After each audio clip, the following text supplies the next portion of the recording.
தினமொரு வசனம். யாக்கோபு 1வது அதிகாரம் 2-3 வசனங்கள். என் சகோதரரே, நீங்கள் பலவிதமான சோதனைகளில் அகப்படும்போது உங்கள் விசுவாசத்தின் பரீட்சையானது பொறுமையை உண்டாக்கும் என்று அறிந்து அதை மிகுந்த சந்தோஷமாக எண்ணுங்கள். விளக்கம். நீங்கள் பலவிதமான சோதனைகளில் அகப்படும் போது அதை மிகுந்த சந்தோஷமாக எண்ணுங்கள் என்ற யாக்கோபின் வார்த்தைகள் சோதனைகளை வெற்றிகளாக மாற்றுவதற்கான ஒரு முக்கியமான வழிமுறையை நமக்கு அளிக்கின்றன. நாமே சோதனைகளை தெரிந்து கொள்வது இல்லை என்றாலும் அவற்றிற்கு பதிலளிப்பதற்கான முறையை நாம் தெரிந்து கொள்ள முடியும். ஜே.பி. பிலிப்ஸ் அதை குறித்து இவ்வாறு கூறுகிறார்: சோதனைகளை அலையாத விருந்தாளிகளாக எண்ணி அவற்றை எதிர்க்காதீர்கள், ஆனால் அவற்றை நண்பர்களாக எண்ணி அவற்றிற்கு வரவேற்பு அளியுங்கள்.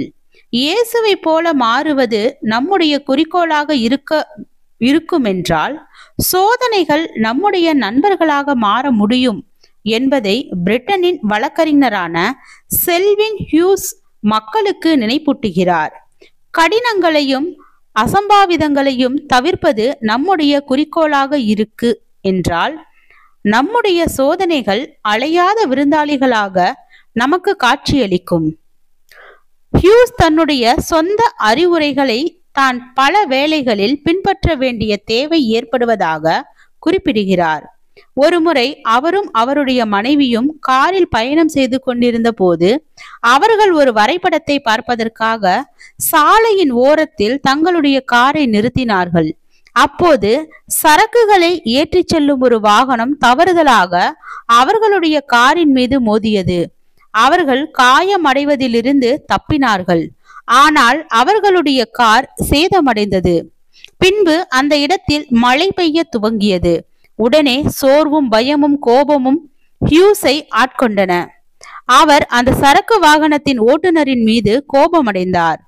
அதை சந்தோஷமாக அவரால் எண்ண முடியவில்லை. ஆனால் காவல்துறையினர் வருவதற்காக அவர்கள் காத்திருந்த போது இயேசுவை போல மாறுவதற்கு தேவன் தன்னுடைய சோதனையை பயன்படுத்த முடியும் என்பதை பற்றி ஹியூஸ் தியானித்தார். சிறிது நேரத்தில் அவருடைய பிரச்சனை அவருடைய நண்பனாக மாறியது. அடுத்த முறை நீங்கள் ஒரு சோதனையை சந்திக்கும் போது அதை உங்களுடைய நண்பனாக மாற்றி நீங்கள் இயேசுவை போல மாறுவதற்கான தேவன் அந்த சூழ்நிலையை பயன்படுத்துவதற்கு அனுமதியுங்கள். ஜெபம். தேவனுக்கு ஸ்தோத்திரம். தேவனே, நாங்கள் எங்களுடைய வாழ்க்கையில் தேவ ஐக்கியத்தில் நிலைத்து இருப்பவராகவும் சரியான வழியில் நடப்பவர்களாகவும் வேதத்தை பின்பற்றுபவர்களாகவும் வாழ கிருபை பாராட்டும். ஆமென்.